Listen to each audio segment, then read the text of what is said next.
और ये नोटिफिकेशन जारी करने के लिए कहते संविधान में अनुच्छेद 342 है, उसमें अनुसूचित जनजातियों को परिभाषित करने के लिए नोटिफिकेशन जारी करने के लिए राष्ट्रपति को अधिकृत किया। तो जब राष्ट्रपति अधिकृत कर लिया, नोटिफिकेशन जारी हुआ, तो दो नोटिफिकेशन जारी हुए। पहला नोटिफिकेशन जारी हुआ अनुसूचित जातियों के लिए, दूसरा जारी हुआ अनुसूचित जनजातियों के लिए। महत्वपूर्ण ये कि बाबा साहब अम्बेडकर उस कालखंड में विधि मंत्री थे, उनके मंत्रालय से ये पत्रावलियां आगे बढ़ी। जब अनुसूचित जनजातियों का नोटिफिकेशन हुआ तो उसमें 3 बिंदु रखे गए, लेकिन अनुसूचित जातियों का जब नोटिफिकेशन जारी हुआ तो उसमें 4 बिंदु रखे। महत्वपूर्ण यह है कि चौथा बिंदु कौन सा? तो चौथा बिंदु था कि जिन्होंने धर्म, संस्कृति, परंपरा को छोड़कर यदि वे ईसाई और इस्लाम मजहब में चले गए हैं तो वे अनुसूचित जातियां नहीं कहलाएंगी, ऐसा नोटिफिकेशन में ही लिखा हुआ है। लेकिन अनुसूचित जनजातियों का जब नोटिफिकेशन जारी हुआ तो ये क्लोज हाइड कर दिया, छुपा दिया गया था सरकार द्वारा, तत्कालीन सरकार द्वारा। इसलिए कभी भी अनुसूचित जाति, अनुसूचित जनजाति कहने से पैरामीटर एक जैसे नहीं हो जाते।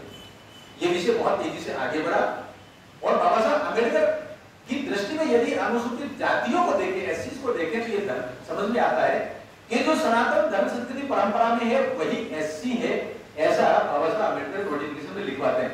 तो इसमें लगता है कि सबसे बड़े हिंदू समाज के पैरोकार कहते हैं, हिंदू समाज को आगे लाने के लिए कहते हैं, या बाकी लोगों के लिए जो अल्पसंख्यक कहलाते हैं उनका अपना अलग नोटिफिकेशन, उस व्यवस्था को कायम रखते हुए बाबा साहब ने एक प्रोग्रेसिव अप्रोच लिया।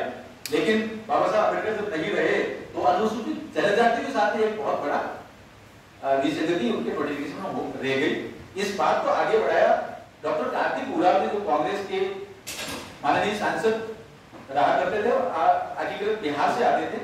उन्होंने ये कहा कि जैसा एससी में है वैसा एसटी में होना चाहिए।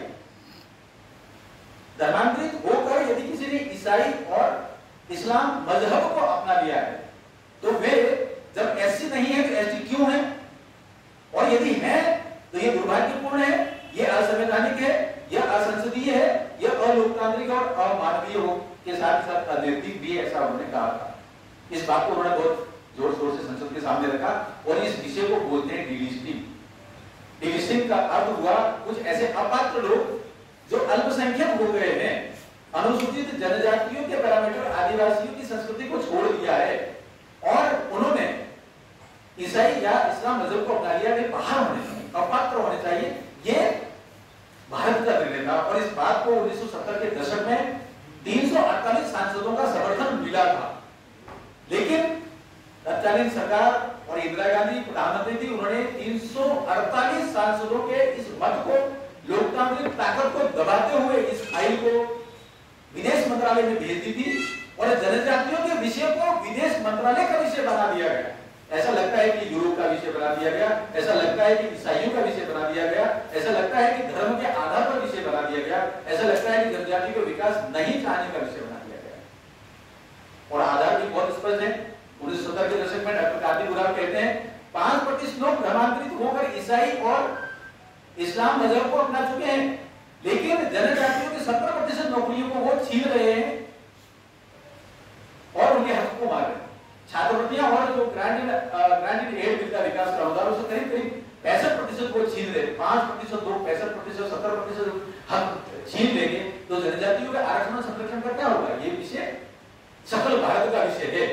इसीलिए 348 सांसदों ने इस बात का पुरजोर समर्थन किया था कि डिलिस्टिंग होना चाहिए, लेकिन ये नहीं हो पाया षड्यंत्रकारी राजनीति की वजह से और तत्कालीन कांग्रेस की प्रधानमंत्री इंदिरा गांधी की वजह से, कांग्रेस की वजह से। इसलिए कांग्रेस इस मुद्दे पर आपातकाल को लेकर हम मानते हैं कि उन्होंने लोकतंत्र की हत्या की थी, लेकिन यहाँ पर तो लगता है कि उन लोकतांत्रिक परंपराओं की, लोकतांत्रिक संवैधानिक मान्यताओं की भी हत्या की थी। इसलिए जनजातियों का जो डिलिस्टिंग का आंदोलन था, डिलिस्टिंग का कानून था, उसको वहां ड्रॉप कर दिया था 1970 में। ये विषय जब आगे बढ़ा है और संस्कृति के आधार पर इस विषय को जब आगे बढ़ाया, पूरे देश में 22 राज्यों में जनजातियां इस बात के लिए आंदोलन कर रही है